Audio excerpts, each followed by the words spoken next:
Okay, moving on. Can you catch a cold? I thought it was be interesting to take a look at three different views of this issue.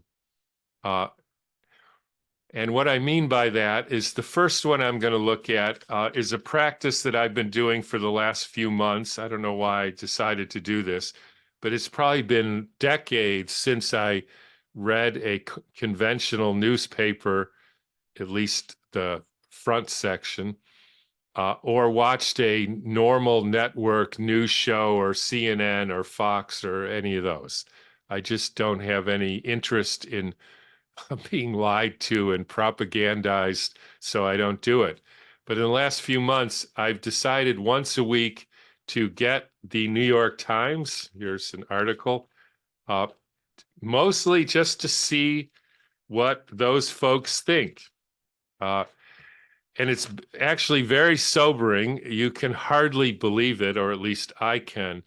And I must admit, I come away with it thinking, how in the heck are we going to have a coherent society when some people think this, and then there's some people like me and probably a lot of my listeners who think the way we do? It's like we're in totally different worlds here. Anyways, so just to give you an example of that, there was an article, I guess this is in the opinion section, called "Which Countries Won COVID?" And won't go through the whole thing, except I'll read the final paragraph, which says, in the end, everyone got the virus, and probably the most important factor shaping national death tolls was how many people were vaccinated before their first infection and how many weren't. The United States could have done much better on that test, given that more Americans have died of COVID since the vaccines were made available to anyone who wanted them than had died to that point. But by some estimates, these vaccines saved more than 3 million American lives. And when I read that, as well as the rest of the article, it's just, you can hardly believe that anybody actually, with all that's known about the problems of the so-called vaccine and the fact that more people died since the so-called vaccine is proof that they should have gotten the vaccine to more people. You just have to shake your head and wonder, uh, like how anybody came to that conclusion.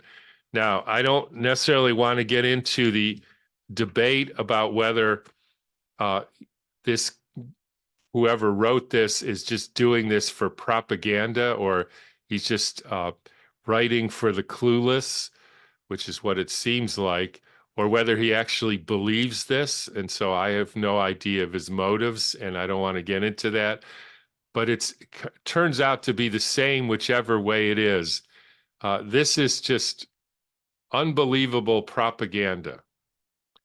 And then speaking of propaganda, and speaking to here now, we're having a next piece I'm going to show is the next level down of propaganda, speaking not to the sort of completely clueless, which is what apparently the readership of the New York Times, but this is maybe to the partially clueless. And here's something that was sent to me. Again, I'm not a regular viewer of the High Wire, but people send me this stuff. And so let's take a listen here.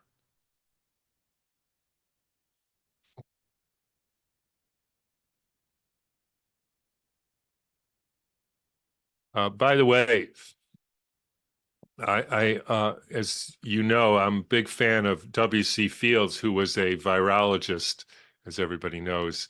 And there's a couple quotes in here, particularly this one, which is very appropriate to what you're about to hear. You can fool some of the people some of the time, and that's enough to make a decent living. And these two gentlemen who we're about to hear, I think, make a really good living fooling a lot of people. So let's see what we can find. Uh, Gotta get a new, oops.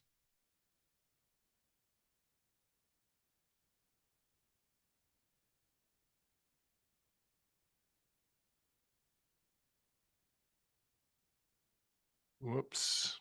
Hang on a minute.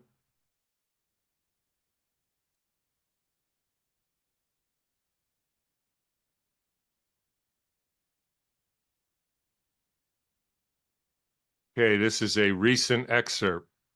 About animal viruses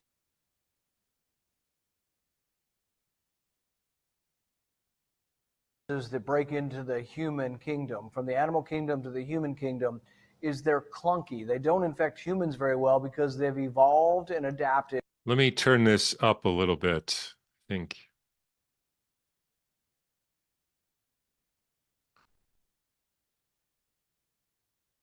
Whoop, I'm already at the highest. Sorry. Start again. Thing that's universally true about animal viruses that break into the human kingdom, from the animal kingdom to the human kingdom, is they're clunky. They don't infect humans very well because they've evolved and adapted. Natural selection has selected for ones that infect that animal well. And so when they infect humans, they try it many times until they get lucky, and then they get a mutation where it can infect other humans. The best example of this is 2002, 2003. I just want you to notice the concept of reification fallacies. Of course, nobody has ever found a zoonotic virus, a virus in an animal. So when you have that situation, this guy, Rand Paul, has to make up properties of this said virus. So it's lucky and it is adapted and through natural selection and a whole lot of, as W.C. Fields dazzling people with bullshit to cover up the fact that there's no science here at all. When the first SARS virus came out, it had a 10% mortality rate, which is, that's like 30 times worse than the current COVID-19 we had, but it only infected 8,000 people. Why? It just didn't infect humans very well. And when they went back and did testing, they found that it infected civets well and also bats.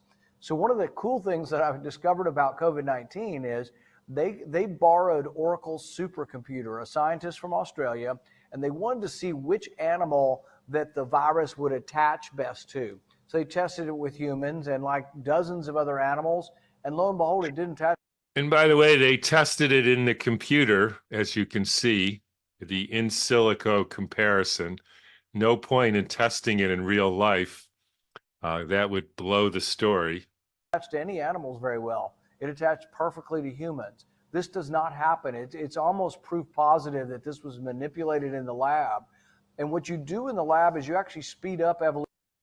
So you do this on your supercomputer because, again, it won't happen in real life. So you got to do it on the computer. And I think I'm going to stop there. So as you can see, this is just another bioweapon fear story. And the point of it is they manipulated this virus. And if we could just throw Fauci in jail, everything will be all right. And that's for the mostly clueless.